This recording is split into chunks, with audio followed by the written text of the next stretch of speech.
Welcome to the MLM Solution Podcast Show, where you'll learn the facts and hear the truth about the network marketing industry. Here's your host, Rob Cootie.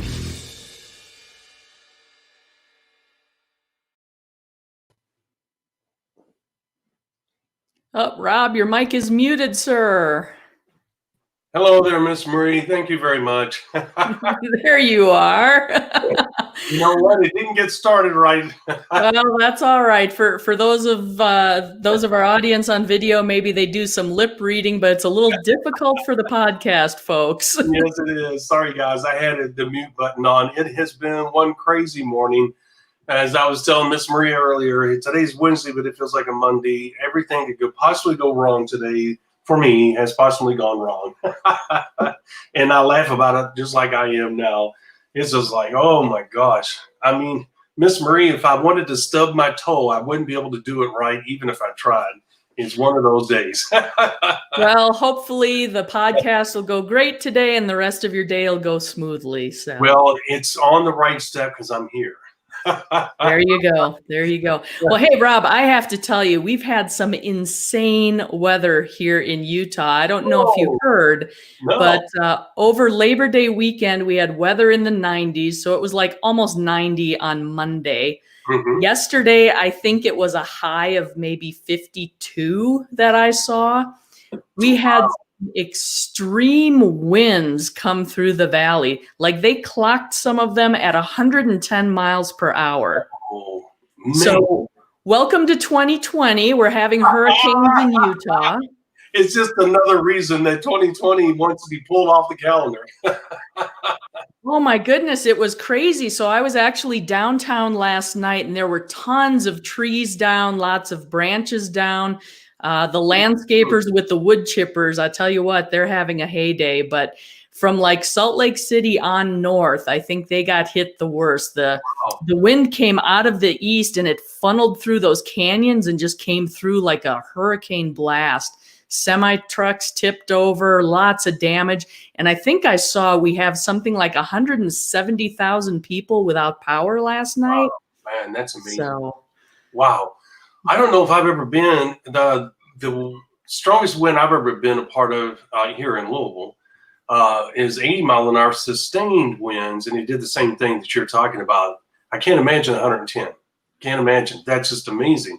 And that can be terrifying. If you've never been in something like that, that can really make you second think about safety at home, because if you step outside, Miss Marie, and have the wrong clothing on, you become a kite.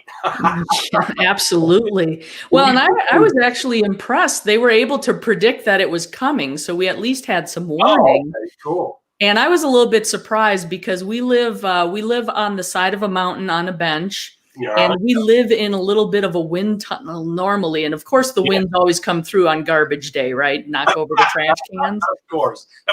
So we're used to fairly high winds, but I'm thinking, oh my goodness, we could have like super high winds blowing through here. Well, as it turned out, because of the way the winds came through and channeled through the canyons, we were actually in a fairly protected area. Oh, good. So we were mostly just typical windy. We didn't have any problems at all here, which I'm very thankful for, of course. But man, lots of people here in Utah having to clean up after that windstorm. It's crazy. That is crazy. And you know what? And for all of you that know, the natural weather pattern, a little weather history or weather insight, I guess, education, info here. Most of your storms come from the west. Mm-hmm. That's the natural progression. Okay, and even your strong storms will come from the west. When a storm comes from the east or the south, hold on, because it takes a tremendously strong storm to go against Mother Nature's natural grain of west to east. So if you get a storm, Miss Marie, that's coming from the east or the northeast or the south, hang on, because it's going to be a doozy. And that's exactly what you guys got. Well, and it had to be two very different air masses colliding, right? For us to drop 50 degrees in a 24-hour period. There it is. Yeah.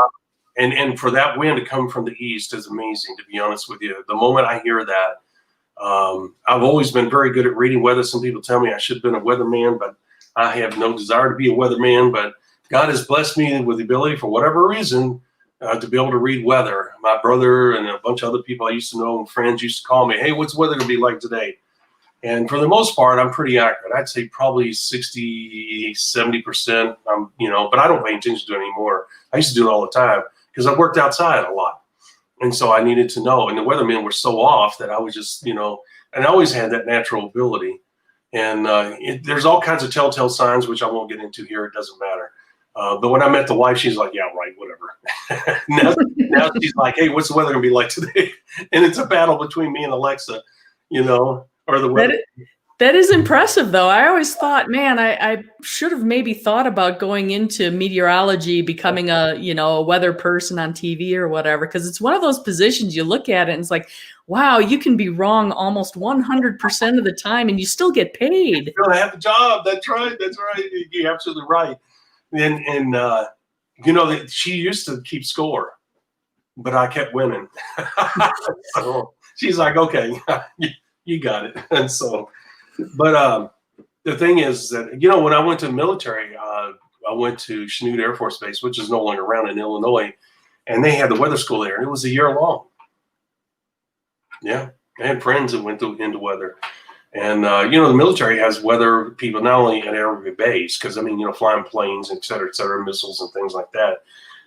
The weather plays a big part in that. But at the same time, believe it or not, we had our own weather channel. We had our own Air Force network or whatever it's called. It's its own TV network. And so, long story short, we had weather people, just like regular people, because it obviously affected the mission. We had to know. And so it was interesting. Well, yeah, aspects of the military we don't always think about, right? Yeah. The support staff and the things that go on behind the scenes. It's impressive. It's an impressive machine. Well, it is. And the thing is, you got to think about, Miss Marie, we are sometimes in remote locations, we don't get any entertainment at all. And back when you had just VCRs, you had all these people, thousands of people on a installation that's out in the middle of nowhere, and you have no TV whatsoever. Well, guess what? They broadcast the Armed Forces Network across satellite. So that's what we watched. They had sports.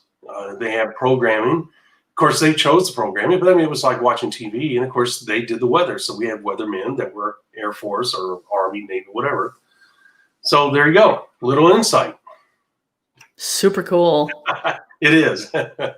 So, okay, well, today we are going to be talking about an important subject, as always. And today he's going to be talking about using your strengths and your weaknesses, too. Your strengths will identify your weaknesses. We'll talk about that. You want to know how your strengths, common sense will tell you, well, that makes sense, Rob. Strengths, you use what you got, what God's blessed you with to accomplish whatever it is you're doing. Well, that's true. But guess what? As per our shows, it's different in network marketing when you're using your strengths. We'll talk about that because not only will your strengths identify your weaknesses, but you can use, believe it or not, your weaknesses as well to move your business forward and to be successful in this business. If you don't know what we're talking about, you want to stay tuned so that you can learn what we're talking about, adapt this into your self-improvement program, and be aware of what we're talking about so that you can utilize every strength that God has blessed you with to be successful not only in this business model, but in other things as well. Miss Marie, as you know, we empower people to help them to build the dreams they want. And that's really a tagline that I use and have used since I built the MLM Solution Empire, empowering people building dreams, because we share information that empowers people, gives them insights into things they would never learn. And the thing is that we have an obligation to continue to expose things that they will learn no place else for the betterment of them so that they can build a successful business sooner rather than later. We do not want them waiting. And I'm going to step away and let the dogs in. I'll be right back, but go ahead. Yep, no problem. Hey, do we need to hit the gong though so we can officially start the show? Yes, I think we should. I was going to do it when I got back, but you know what? Let's go ahead and start the show. Ta-da! There it is. Okay, Miss Marie. I'll be right back. I don't bring my A game until I hear that gong. I got to know we're on and going and That's good right. to go. Good So point. Good point. Well, she's on it, ladies and gentlemen. She's a regular now. All right. I'll be right. awesome. All right, very good. Well, while Rob is stepping away and taking care of his furry family members, let me just talk about the fact that this again is something that you're not typically going to hear when you come into the network marketing business. Oftentimes, your sponsor, your upline, they are going to kind of leave you to your own devices when it comes to how to run your business, which on one hand is good because, again, this is your business. You want to take responsibility for it. You want to be able to run it the way you want to run it. But of course, you want the guidance to be successful and to attain that level of success and income as quickly as you can. But one of the things that often happens is we have a tendency to focus on where people are weak and they need to improve. And sometimes that isn't the best area to focus on. You really tend to want to play to your strengths because there are the things that you're really good at, and that's what you want to leverage in your business to take advantage and amplify those things, rather than spending a lot of time focused on whatever the weakness may be, where it's just either it's a natural weakness or it's a lack of skills that maybe is going to take a lot of time and effort to bring up to par, when you can actually compensate for it in different ways. You end up wasting a lot of time and effort focusing on those weak areas rather than playing to your strengths and really accelerating your business from there. Yeah. And that's fundamentally what we're talking about today, Rob, right? Absolutely. Absolutely. And let me talk about the weaknesses real quick. Let me add on to what you just said. Look, people say, well, how can a weakness be your strength? Here's how. Look, let's say that you get along with people really well. Talking to strangers is, comes natural to you. It doesn't bother you to be up in front of people. Maybe you're the type of person that conducts training classes with your company. Maybe you lead people after work and different programs, nonprofits, whatever. And so you are comfortable dealing with people. You're comfortable being in front of people. You're comfortable in helping people. Those things come naturally to you. You have an outgoing personality, et cetera, et cetera. But really, what I'm going to refer to here in regards to weaknesses can end up being some of your strengths and can literally help you become a better leader in the eyes of your downline is this. People say, well, Rob, you're such a natural speaker. You're such a natural. Well, I tell them, say, well, like, I wasn't always like that. I was an introvert and this and that. And they're like, you've got to be kidding me. I'm like, no, believe me, it took a long time to get where I am today. I said, but I was constantly working on it. And Miss Marie, what ended up happening was that people, as I was building my businesses, as I began to gain traction, understand how the business worked, and began to put together successful businesses, and people would come up and they'd ask me questions, and I was comfortable around them, and it was easy for me to teach and things like that, and I enjoyed helping people and say, well, you are so blessed, you're so comfortable in these environments and this and that, and I would tell them, I said, well, that's not always been the case, and I'm continuing to work on the following areas. And people are like, really? You were never like this? And I said, no, I was very shy and introverted. And they said, well, how did you get here? And so I would give them a little insight. We talked about Brian Tracy. We talked about Zig Ziglar and all that, and I told them that. And I read a lot. I love to read. And I realized that I was missing out on a lot in life by not being outgoing. Being introverted is not always a good thing because it comes across negative. In other words, if you don't speak and you're quiet, sometimes people think that you feel that you're too good to talk to them or whatever. So there's some negative things that are assumed and may not be factual, but the people that are assuming that about you, in their minds, it is fact because you're not speaking. You're not going out and being a part. Okay. And especially Miss Marie, if you're in a social gathering and you're standing off to the side and you're not speaking to anybody, oh, look at that guy. He doesn't want to be around anybody. He's just a loner. They really don't, they're not being mean, but there's a lot of negative connotations that are being passed around about that individual, where that individual may be socially challenged. They may not be comfortable in large groups. There's a lot of people say, I don't like large groups. I will not go to concerts, will not go to ball games. It makes me so nervous. And so even though that person may be a very nice person, a very innocent person, a loving person, that's not how it comes across to other people. So I realized if I was going to be successful in life, I had to change, right? And that's what I told people. I had to change in order for me to be able to go out and make a difference, not only in my life, but other people's lives as well. And people are just totally blown away by that. And I thought that was a simple, common sense thing, you know? And so what I was doing is I was exposing my weaknesses, that being an introvert and not going out and talking to people, and showing them that I had weak areas, but I was willing to work to overcome those things. And look what I did. Look at the results. Okay. But I told them I'm continuing to work on the following areas. And you know what that did, Miss Marie? My weaknesses showed my strengths. It showed my determination. It showed my commitment. It showed that I was serious about building something successful, that I was serious about changing because I realized the importance of those changes. Okay. And people admired that. And people said, so you've got all this going on, but you're still working on other things. Yeah, because I have weaknesses. And that motivated them. So guys, using your weaknesses is just as important and just as powerful as using your strengths. Using our strengths come natural. Now you get me out and the wife has to tell me to shut up. Okay, because I'm constantly, I mean, you can tell on the show, I'll get on a roll because I want to make a point and use examples to reinforce those points. But the thing is, I'll get on a roll. You can tell that I'm comfortable in talking. I do that with strangers. You will not believe it. I've told stories. Won't get into that. But I love people. And it shows because I'll talk to just about anybody. Okay? Well, that's a strength now. It wasn't. And I continue to this day, despite the busy schedule I have. I was listening this morning, Miss Marie, to Charles Stanley. I don't know if you know who that is. Mm-hmm. I was listening to him this morning.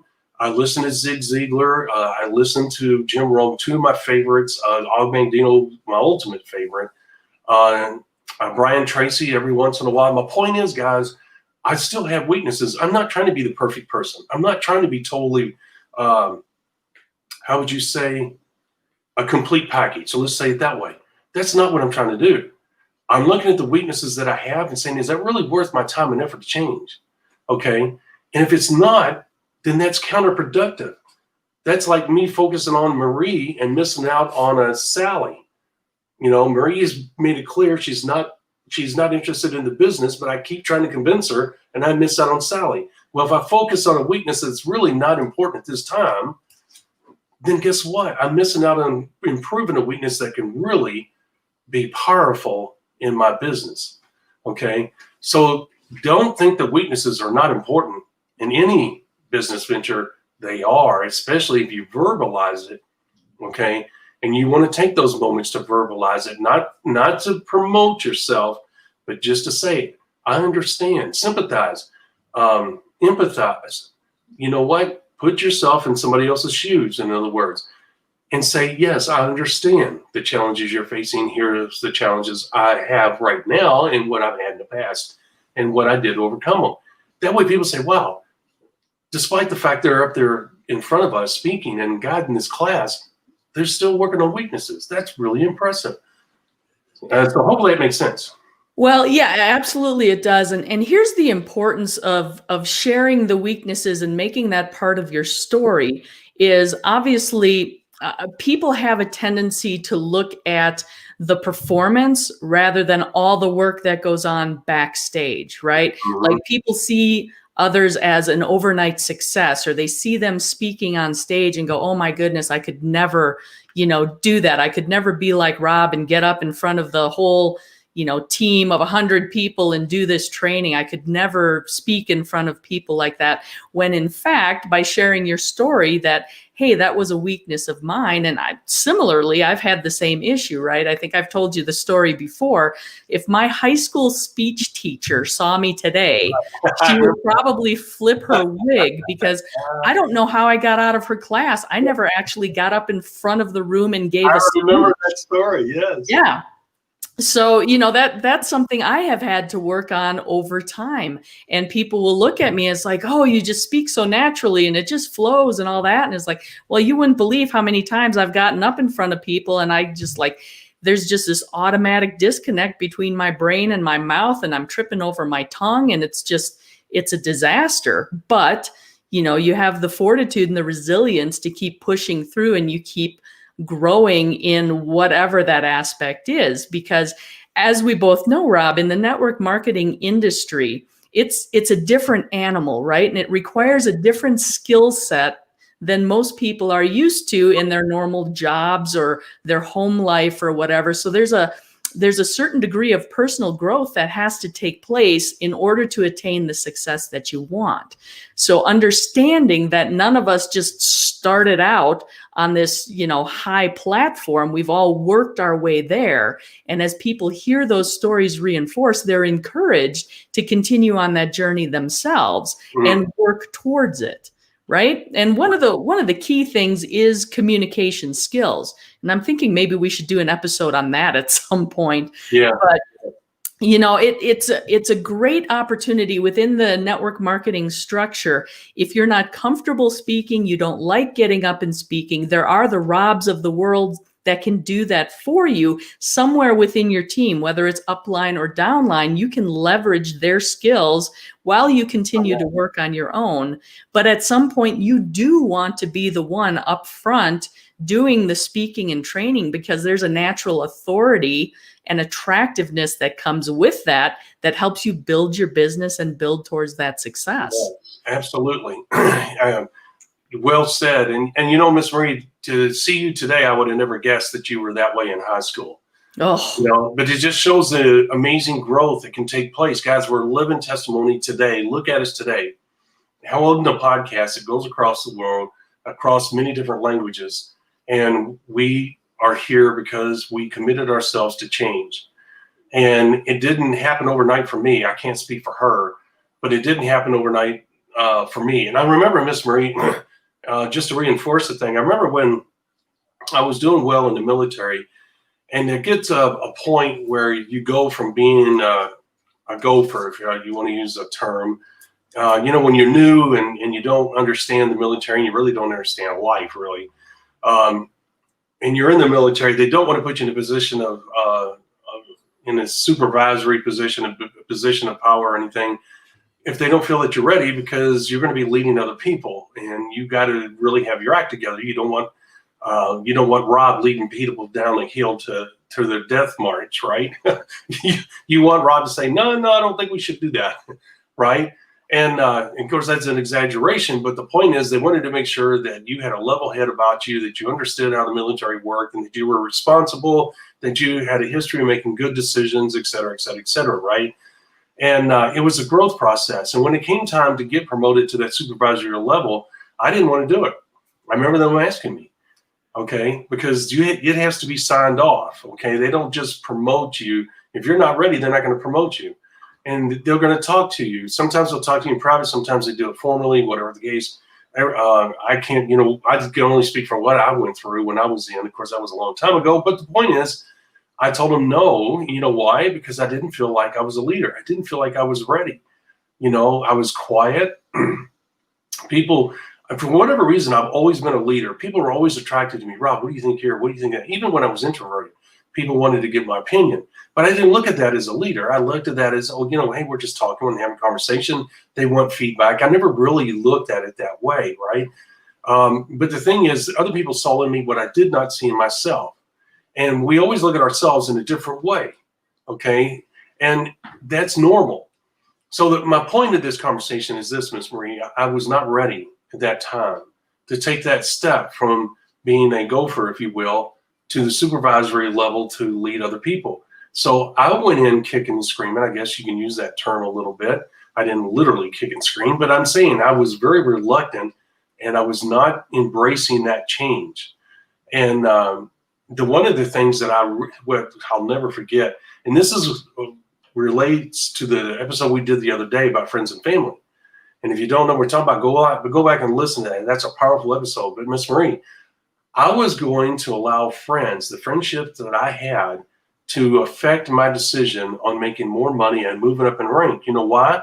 I was afraid of losing them as friends. When you're younger, your friends are very important to you, to the point to where you will not want to be promoted and move up and better your life by making more money, having more responsibility. And you got to realize, Miss Marie, as you grow as an individual, whether you're in the military or not, guys, when you are put in positions of authority, you're preparing yourself for the future. You become more valuable, not only to yourself, but to a company. And you become more valuable, not only to yourself, but to your networking business. You say, why do you say that? Because the experiences you're getting now is going to have a profound effect and a slingshot effect in the future.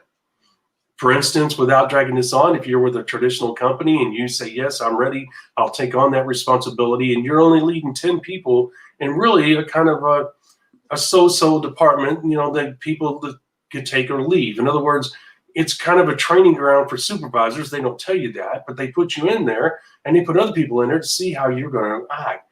And it tells them whether they need to say, hey, would you like to be promoted? Would you like this bigger position? Because you did well in this 10-person department. Okay. What the 10-person department is doing is building your future. And you say, well, how's that, Rob?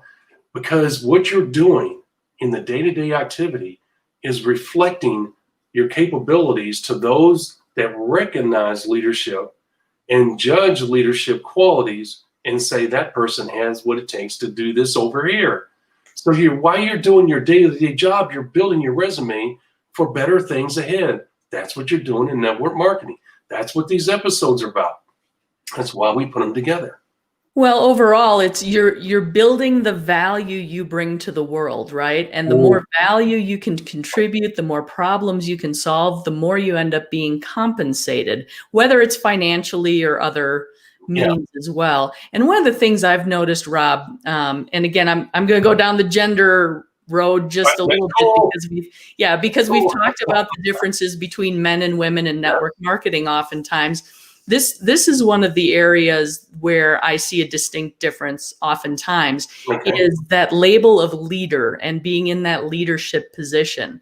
I think men are much more comfortable going with that. And I don't even know that they're necessarily comfortable, but they're willing to play the role and they'll act through it and figure it out as they go. Whereas I find women are much more tentative when it comes to stepping into a leadership role. Yeah. And oftentimes I really think it's just a matter of vocabulary almost. And I don't know if it's an aversion to the responsibility or we just don't want to let other people down. Like we're in a leadership role, we're going to make a decision and it's going to disappoint some people or some people are going to disagree and we struggle with that. But that leader label itself seems to cause some consternation for some people. And I always encourage, and I don't think I've ever had this conversation with a guy, but I've had it more with women that don't think about it as being a leader. Think about it as being a mentor. Think about it as being a guide, a teacher, the more kind of nurturing type role labels that go along with it, because that's really what it is. Yeah. Yeah. And that's a very good point, which is one I would not have thought of. And I will say this, Miss Marie, that the network marketing business model promotes women quicker than pretty much any other business model. And in case you guys don't know, a large percentage per capita in the network marketing industry, women outperform men. And that's awesome. Okay, so when you give women a level playing field outside of the politics and the corporate world, women get a lot more done than men. Okay, and that is to me, that's exciting, because it gives people who doesn't want a fair chance in life, an equal fair chance. Just because our gender is different, and I don't want to play the political game here, and I don't want to play the gender game, and I don't believe in political correctness. I believe in humanity. Okay, and we are humanly different. Miss Marie has different emotions and different ways of thinking than I do because she's a woman and I'm a man. It's just the way God made us. What we have to do is recognize those differences and come together in mutual understanding and talk things out and then find common ground and say, yes, I agree with that. Let's go with that. We do that on the podcast all the time. She brings insight. We evaluate that insight and we either go with it or we don't and vice versa. Okay, we have pretty much, I would say, an even playing field here, right?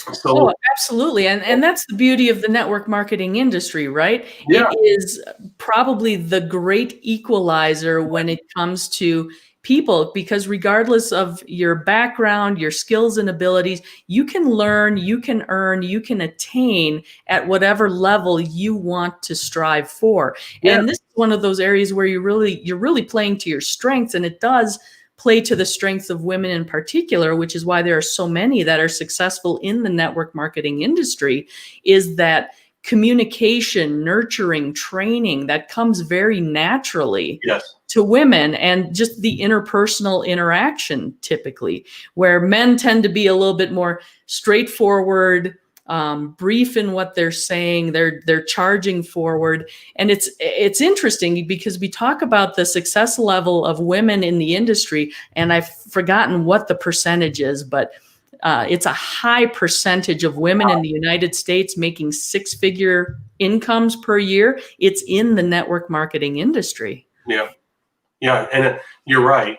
We'll have to find out those numbers because doing a show on numbers of network marketing would be an interesting show for everybody because most people are not aware of that. But we can find that in the future here, and we'll do that, guys. We'll write that down and make that happen.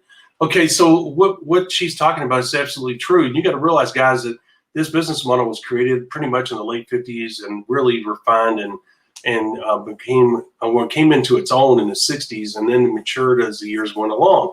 Now the point is that from day one, it did not matter. This business model has always had equality built into it. Before the federal government came in and forced equality in the workplace, this was the first model that did it on its own. And you say, well, what are you talking about, Rob? Because look, when Rob signed up Marie, I didn't go home and tell the wife, crap, I signed up a woman today. That sucks. Okay. I went home to the wife and I said, hey, I signed up a really promising person today. Isn't that right, Miss Marie? Yeah, there is no gender pay gap in the network. I never remember somebody coming in and saying, well, I signed up a woman today. Oh, I signed up a teenager today. He's only 19. I've never heard anybody, I mean that sincerely. If you could hypnotize me, shoot me full of truth serum, you would find that I'm telling the truth. I've never heard anybody come in and say, well, today sucked. I signed up a 19-year-old and a woman. I had people come in and say, I signed up 2 new people today. It's awesome. Yeah, all right, way to go, dude. And people would celebrate that with you. And, when people go across the stage, Marie, there's this pureness, this celebratory pureness for the people in the crowd to cheer the accomplishments of all people that cross that stage. Once again, don't get me wrong. I am not here. The words you hear coming out of my mouth is not meant to sound politically correct. I do not care about that. But I celebrate anybody that goes across that stage, no matter who they are. Miss Marie, I have sponsored people from all across the world. I have sponsored people from all kinds of different walks of life. Never said, well, I signed up an Asian today. Well, I signed up an African-American today. Well, I signed up, a European today. You know what I'm saying? I never, ever said that. And it's not there again to dance around the topic of race. It was celebratory whenever you signed somebody up. And that was awesome. I love that about the industry. Oh, yeah. I have to say one of the most inspiring aspects of any international convention I've been to is when they've celebrated those pin rank advancements and you have people from all over the world, all different countries, waving their country's flag, men, women, young, old, doesn't matter. I mean, just, it's just, it's a sampling of humanity, right? It is so cool. It is. The network marketing business, Miss Marie, has been celebrating that atmosphere since the 60s. It is, if you've never been to an Amway event that takes place just like she says, and Miss Marie, I can tell you the smallest crowd in the Amway event that I've ever been, I hate using the word Amway, not because I'm anti-Amway, because it's a organizational thing, but that taps into the Amway business. It was actually the Brit organization and the Worldwide Dream Builders organizations. And when we had those events, Miss Marie, and those people went across the stage, the applause, and the smallest crowd I was in was 3,000 people. the applause and the happiness for those people, as you said, that went across carrying their flags, and the tears those people had in their eyes, and the stories they would tell about how oppressed their country is and how they're grateful that this business came into their country and they were able to help other people, and how, you know, the story just brings tears to your eyes. And how could you not celebrate that type of success? And that's what this business model promotes. And we got to do a show on that, because you and I are getting excited just talking about it, you know. So we gotta put that in a future show. But guys, there again, you got to realize that the weaknesses that you have will help you get to this level and help others walk across the stage. Don't focus just on your strengths. If you're a great speaker, if you already teach people, if you're in front of people and you're teaching them, if you lead people, you know what? Sit down, and this is what I used to do, and it helped me. Maybe it'll help you. Sit down, write down your strengths. Write 2 columns. You know, strengths on one side, weaknesses on the other. Draw a line down, and write down your weaknesses and your strengths. Okay. Now, have somebody that you trust look at that list and say, "Is this accurate?" Because we look at ourselves in a different light than what Marie would see. And she would say, "Well, Rob, I think you need to add this to your weakness side. And I don't think that's as strong as you think it is. I think you need to add this, you know, you're about halfway on that." That is positive criticism. And I really don't like that term, because she's being positive in a helpful way. She's identifying. She knows that I trust her to tell me the truth. It doesn't do me any good if she sugarcoats it. If she's a true friend in a nice way, not that, "Hey, you stupid ding dong," you know, don't want to take that approach, but just say, "Hey, Rob, I think maybe you need to adjust it and do this and do that, because this is what I see." Okay. Well, and the objective feedback when it comes to your strengths and weaknesses. I like that, objective feedback. that is the most important, because it is the rare person who has, you know, a very accurate view of their strengths and weaknesses. We tend to skew one way or the other, right? We usually tend to be a little bit harsher on ourselves than other people would be. And then there are some people who overestimate their skills and abilities and how they come across and those types of things. So it's always good to have some external input into that processing. Obviously, you want to be as accurate in your own self-assessment as you can.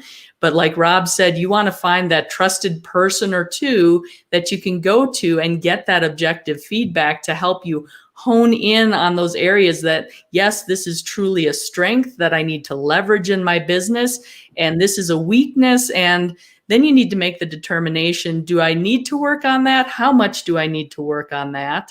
And whether or not you want to attain a certain level. Obviously, we always want to improve and become better, right? I think we all have that natural tendency to want to do that, but we don't want to become obsessive in our time and effort and spend it all on our weaknesses, right? Yeah. We want to play to our strengths and leverage those aspects of our personality, our skills that are really going to move our business forward. Yeah, exactly. And guys, you don't stop the business building process to address the weaknesses. You don't go, "Oh, I can't build a business. I got," you know, even if you're not a good speaker, okay, you can't stop. You can't say, "Well, I can't deliver the music to the ears message because I'm uncomfortable speaking to people and this and that." No, you can't do that. There's no practice. I'm going to tell you right now, there's no practice outside of actually doing it when it comes to talking to people. You literally have to do it. Now, you can't tell me that you go throughout each and every day of your life and not talk to people. You do. But here's what you do. You talk to people in the comfortable environment that you create yourself. In other words, you're at work. You got to know these people. As you got to know them, you began to open up. And now you have a dialogue with them, and you have this comfort zone. And anytime Marie comes around within 6 foot of Rob, he's comfortable in talking to her, even though he's just met her in the past 6 months at work and he really doesn't know her. He's comfortable with her and having a conversation. And Rob may even initiate that conversation when he's mostly quiet all the other times, because once he gets away from, 6 feet or more away from Marie, he gets back into an uncomfortable area where he doesn't know people, and he becomes what? Quiet. Okay. Guess what? Rob talked to Marie. Okay. He conversed with another human being. Oh my gosh. Well, guess what? You can do the same thing when you're building this business. You say, well, it's somebody I don't even know. No kidding. At one time you didn't know Marie. Okay. And guess what? You're going to have to stick your foot in the water sooner or later. If you want this business, I did it. You can't use that excuse. I did it. I've worked with people that were mute. I've worked with people that were deaf. They did it, believe it or not. Okay. There's no excuse. I know there's people that look, if you're, what do they call it, clinically shy, then I don't think this business is for you, because that's a tough thing to come over. You make that determination, but that's a really tough one. The reason I bring it up, if you're borderline like that, then you have to rethink this business. You may be intrigued by this business, but maybe this is not something. In those cases, yes, you don't want to go out there and just start talking to people, because it can cause great anxiety and a real issue, and we don't want that to happen to you. So I wanted to clarify that, Ms. Marie, because it's not like you and I are pushing the birds out of the nest, but we have to make sure that we address that, because that's a real issue. Some people are clinically shy, and that means this business was really not for you, because you got to talk to people. But if you're not clinically shy and you're just naturally quiet, you're going to have to overcome that. The only way, Miss Marie, the only way I know to do that, because there's no way to practice unless you paste a dummy up in your room and start doing that. And I'm not even sure that'll work. I overcame it, and I saw other people overcome it by what? Actually doing it. That's the only way I know to overcome that little bit of fear, or if it's not fear, uncomfortableness. I think to be honest with you, Miss Marie, I think uncomfortableness camouflages itself as fear sometimes, and that scares people. Well, yeah, and unfortunately, there's no growth that takes place without discomfort. Yes. Right? There's always discomfort in growth. That's Yes. the way it goes. And I'll go back to the example of my speech class in high school. Like, I would plot out a speech in my mind, and I could mentally go through it and deliver this great speech, but it wasn't happening. Like, I just refused to get up. And I finally figured out in my early 20s that the only way I was going to overcome it was to just go out and actually start speaking. And here's the thing to understand too, is oftentimes this fear that we have, or this level of discomfort that we maybe don't want to face, oftentimes it's because we think other people are going to criticize us or be critical of what we're doing. And especially when it comes to speaking, I promise you that is not the case. More times than not, when I get up and speak in front of people, afterwards I get feedback, oh, I could never do that. Oh, I don't know how you do that. People are afraid of it. So when I'm up there speaking, I'm no longer thinking about people in the audience critiquing what I'm doing or being critical of what I'm saying or how I'm presenting, or even if I'm tripping over myself, because I guarantee you those people sitting in the audience don't want to be in my shoes. What is it, Rob? I think there are more people in the United States afraid of speaking in public than they are of dying. Yeah. How crazy is that? I know. I heard that stat too, and that is crazy. That just totally blows me away. One's permanent, one's not. I think the one that's not. But it's funny you say that, because when I was in college, you know how I overcame that public speaking class? You touched on it just a hair, but it's exactly what you were talking about. And is this, I looked around and I said, these people are more afraid than me. If I go first and get it over with, they're not going to judge me. They're going to say, how does he do that? They are looking in an admiration more than they're not trying to criticize me. They're sitting there about to pee in their pants because they're afraid they're next. And they're thinking, oh my gosh, he went first. How does he do that? Even though I made mistakes, they did the same thing. Man, I could never get up. I'm so scared to get up. They don't even think about the mistakes I made. They were just totally blown away that I did it. And I went first. I was always one of the first two or three. Oh, I always, if there's an opportunity to volunteer, I will always try to go first, because why do I want to sit there fretting about, having to go eventually and watching everybody else. I might as well go first and set the bar. There it is. See, that's what I'm talking about. Nowadays, folks, I'll tell you, I'll knock your butt over to get up on stage. Get away! I want to get up there because I have so much fun with it that and then once I get up there, you have to use one of those hooks to get me off. I don't know what they call those things, but I remember I used to. Yeah. But anyway, that's how much fun I have, guys. It's a blast, and I enjoy it a lot. And I'm a totally different animal, and so can you. But this is talking about. This is not about public speaking. This is not talking.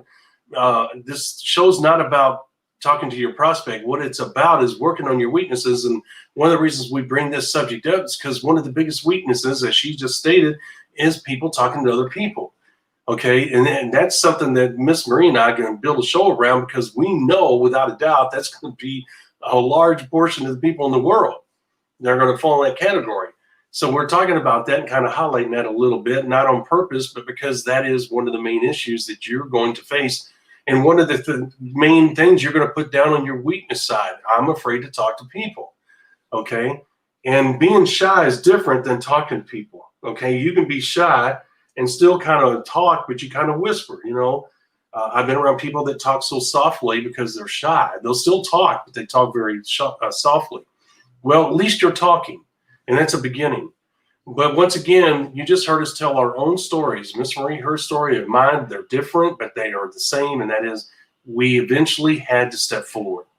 And you're going to have to do that on all your weaknesses. I'm not just talking about speaking here, okay?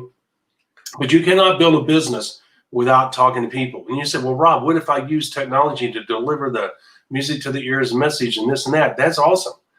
If you can do that. I don't believe that's possible, but if you can do that outside of being mute, here's the thing. The message is not yours, number one. You don't own it. So the person that you're talking to really doesn't understand what's going on here. It kind of throwing them for a loop. But additionally, here's the thing. Eventually, you're going to have to talk to them. You got a follow-up process you got to do. You have, if they join your business, you've got to work with them as a partner, a business partner. They're going to have questions. You're going to have to converse with them sooner or later. So you might as well do it now and get it over with, okay? And I'm telling you, more times than not, the people that are on the other side are just as nervous as you are, and especially in today's environment. Matter of fact, Miss Marie, we had an episode about building the business in today's environment, whether it's the virus or whatever. And with all the things that are going on in certain cities, guys, if you're building this business, I'll be honest with you, at this time, I would encourage you not to meet in person unless you're in a part of town that's not affected by these crazy things that are going on in the cities. I would encourage you to use Skype or Zoom or something. Like if Marie was a prospect right now, or if I was a prospect for her, this is the conversation that we would have as far as prospecting goes, right? Because this is the safest way with the virus. I'm not big on that. I'm not going to go there. But at the same time, I respect Marie. Maybe she has a more of a respect for the virus than I do. So I respect that. And so she would requested we do a Zoom meeting. Well, here we are. Okay. Or she says, hey, I don't want to drive that far. Okay. Well, here we are. Or maybe she says, hey, I don't feel comfortable going to that part of town at this time. Okay, here we are.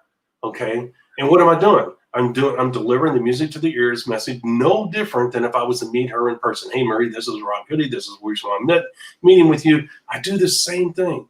Okay. Maybe it's easier for you to talk to them this way. Okay.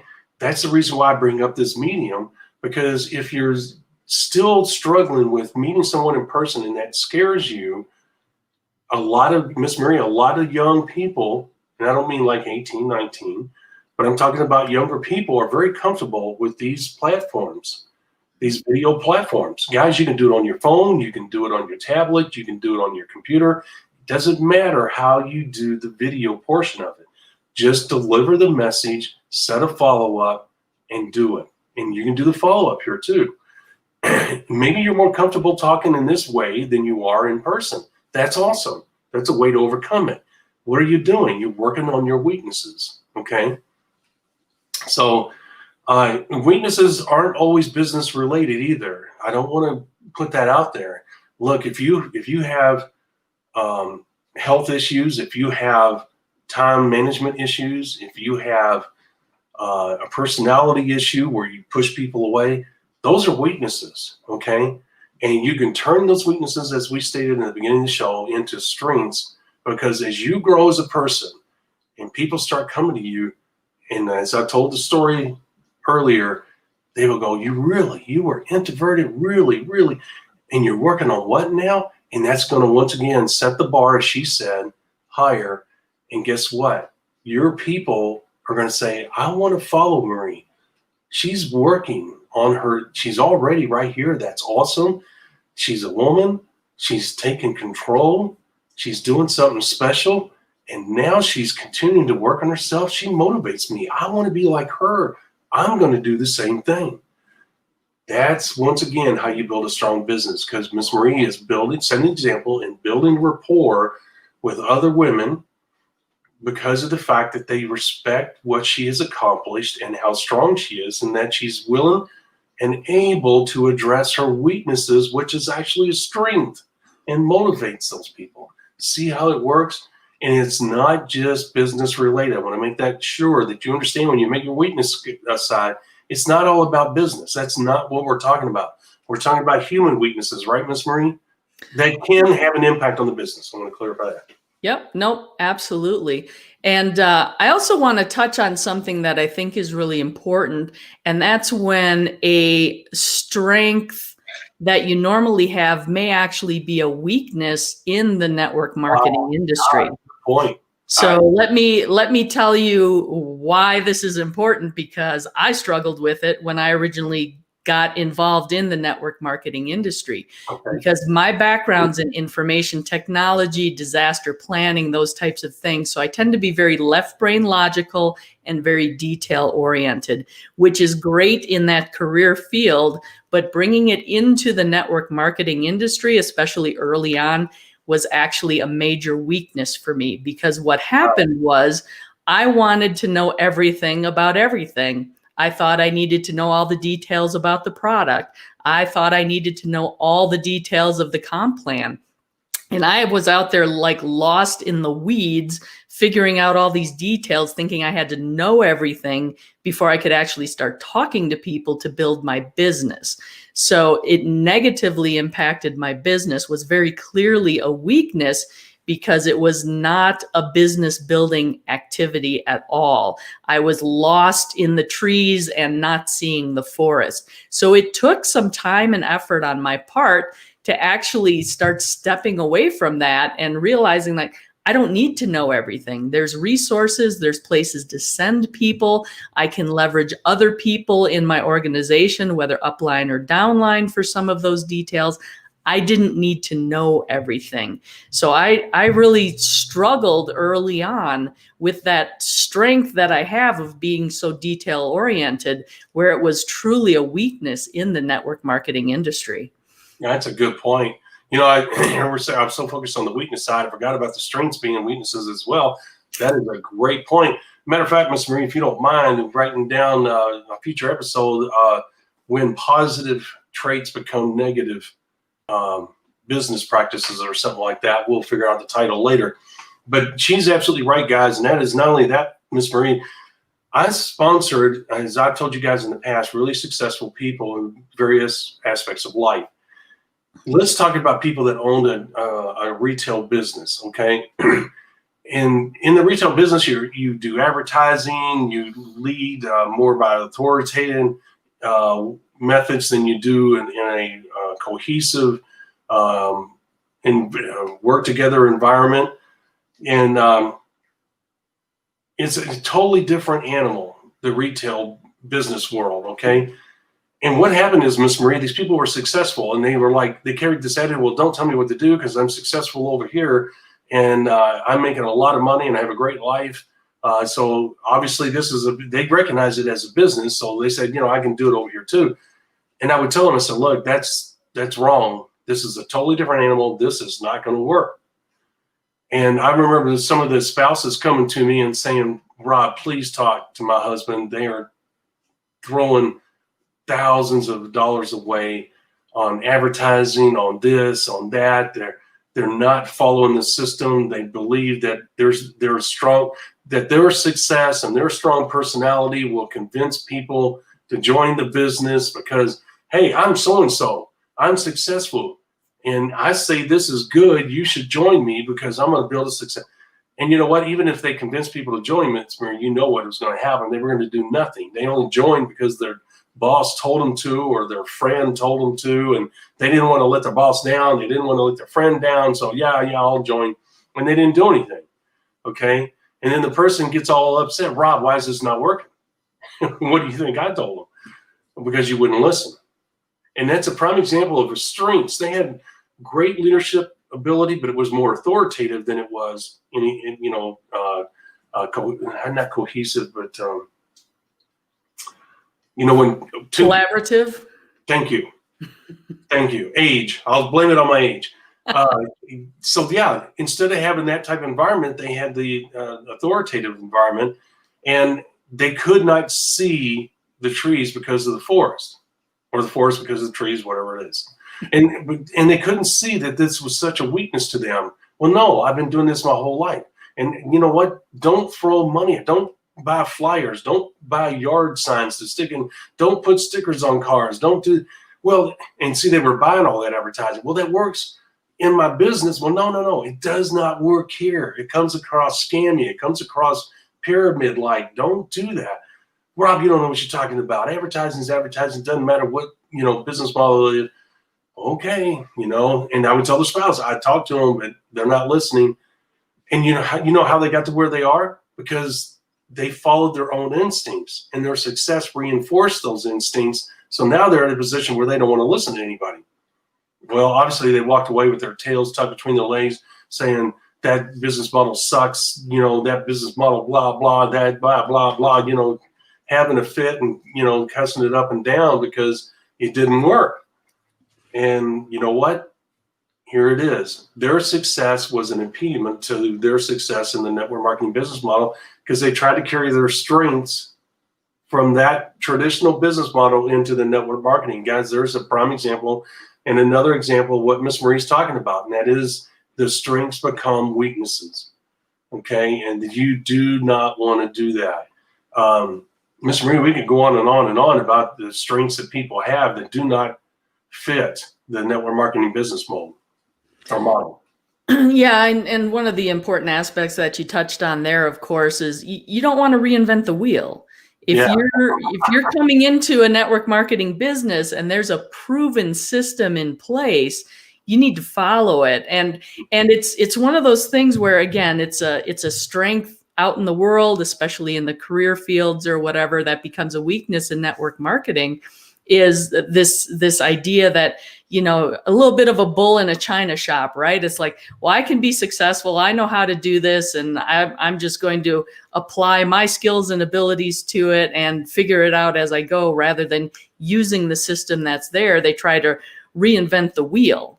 They come in thinking I know a better way to do this based on my experience out here in the retail business or in the manufacturing business. This is what works in terms of moving product and gaining business builders, but it's a different environment in network marketing. And when you're recruiting those successful entrepreneurial minded people, sometimes it's a challenge that they can't always get over, is to kind of be in that learning capacity rather than the leading right off the bat. Oh, yeah, absolutely. Coming in and realizing that, no, you don't know everything. And yes, you have to just kind of follow the system and trust what your sponsor, your upline is telling you to do, as long as it's a proven system that's been successful for others. That's right. And that's a very good point.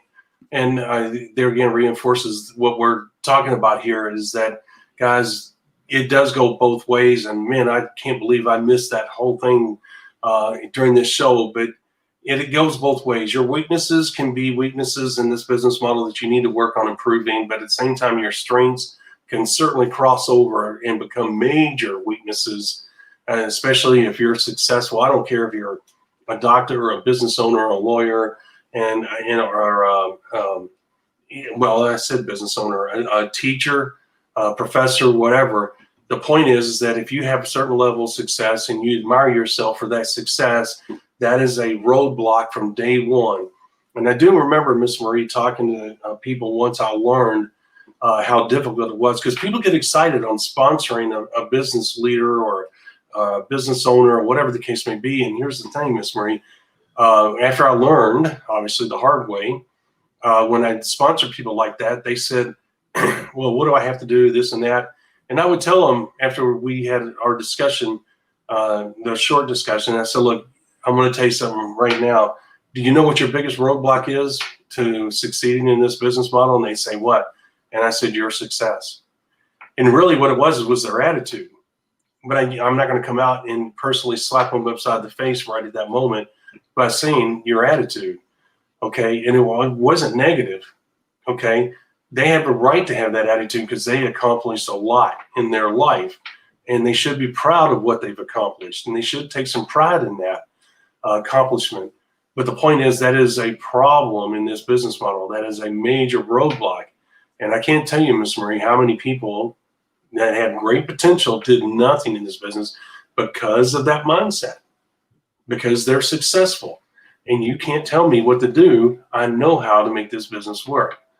And but I did. I would tell them, say, your biggest challenge is going to be your success, that you won't listen and you won't follow the system. And I've had that discussion many times. There were some that did, obviously, but there was others that, well, the vast majority didn't, to be honest with you. And but you know, the people that were willing to come in and keep an open mind and follow instruction are halfway there. It's just applying the effort to the right system from there on. But guys, to bring this show to a close and to summarize, we're talking about where you need to overcome your weaknesses, right? You need to identify your weaknesses and overcome them and help them become strengths. But at the same time, we talked about how your weaknesses are already strengths and you don't realize it, not only to yourself, but to your downline and your potential new people, okay? Because you're setting the bar high and you're setting an example of how to overcome your weaknesses, which is a powerful thing in itself. And then we talked, Miss Marie, thank to her, she talked about how your strengths can actually end up being the weakness, and sometimes in some cases could be some of your biggest weaknesses and hard to overcome. And the only way to overcome those big weaknesses is to submit yourself to someone that knows more than you. For instance, Rob may not have the business success in the traditional business environment that my new prospect has. Okay, but that new prospect, if they want to be successful in this business model, they need to what? Be quiet, listen, and follow directions. In other words, submit themselves to someone that knows more. In this situation, Rob knows more than they do. Reversely, if I'm going into the traditional business environment, I would be smart to what? To seek out their guidance and their help and do what? Shut up and listen and follow directions, because I want what they have. I need to listen to how they built their retail business to the level they did. And conversely, it's the other way around. So we just want to make sure that we address this issue with you guys, because this is a real, as you can tell by the subject matter and the examples, this is a really important piece of your success. A lot of people, Miss Marie, get so excited about the business model, they jump in with both feet and they don't really evaluate what their weaknesses are. And we talk about it all the time, how some of the things that you are doing or not doing are eating away at the very foundation you're trying to lay down. And during that 90-day mini blast, and you walk away shaking your head saying, why did this not work? Well, sometimes it's because you weren't willing to listen, okay, or you weren't willing to work on your weaknesses, which might have been what? You're kind of shy. You don't deliver the music to the ears message with confidence, and you don't own it because you're kind of shy, okay? And that is impeding your way, or impeding your ability to communicate people in an effective way where they will join your business. Or if they do, they're not really sure what they're supposed to do or how they deliver the message, which is what? Eating away at the very foundation that you're laying down. So you can see how not willing to identify and overcome your weaknesses can be a big deterrent to success in this business model. And you can see the importance of this subject matter. Anything to add, Miss Marie? No, I think we covered it really well, and it's just one of those areas where, as we're talking about it, I think this is where a lot of people coming into the industry get frustrated, because these are things that are really good to know up front, but most people, when they initially get involved in the industry, they have no clue. No. And they don't know how to overcome it, and they get frustrated and they give up on it, and they think the industry's not for me, when in fact they just hadn't been provided with the information and the tools that they needed to be successful. Absolutely. And in closing, and that's a great way to close. And in closing, I want to say this, guys, as we tell you all the time, we're the only ones addressing these issues. You go to our YouTube channel, you go to our Facebook page, and you will see a wealth of information that is legitimate information, business building information that is addressing the basic fundamental principles of the business building process. You are not going to find an episode that we have created that does not address the fundamental principles of the business building process, period. Okay, all the things that we're talking about affect the business building process. And you say, well, okay, what about the 5 simple steps? You're always saying that this business is simple. It is. It is literally the 5 simple steps. And if you apply work ethic into those 5 simple steps, you might be the 1.01% that can go from zero to networking hero in 90 days or whatever. Okay, but that's 0.01%. The rest of everybody else has to have additional knowledge. You can do the 5 simple steps. You should start. You should go for it after you have the basics in place. You should use the 5 simple steps to go for it. But here's the thing, along the way, you need to tap into what we're teaching, because a subject like today can help you and empower you to accomplish great things sooner rather than later, where you become the envy of your peers, okay? Where you become a focused business building machine. Because why? Because you gathered this knowledge as you were building the business, and you're saying, oh, I see how to get better. Oh, I see what I need to do to refine this. You see what I'm saying? You can do the 5 basics. We encourage you to do that, but learn the other aspects of the business that we teach that are related to those 5 simple steps, so that you do become that focused business building machine. And realize that this is an investment into your future. We talked about it at the beginning of the show. You're improving now so that you have greater value in the future. What does that mean to you? That means that you have a real possibility of becoming one of those elite professional business builders that can go from one company to the other, and you can build an incredible income and lifestyle almost at a snap of a finger, because you have mastered the basics and you understand the business.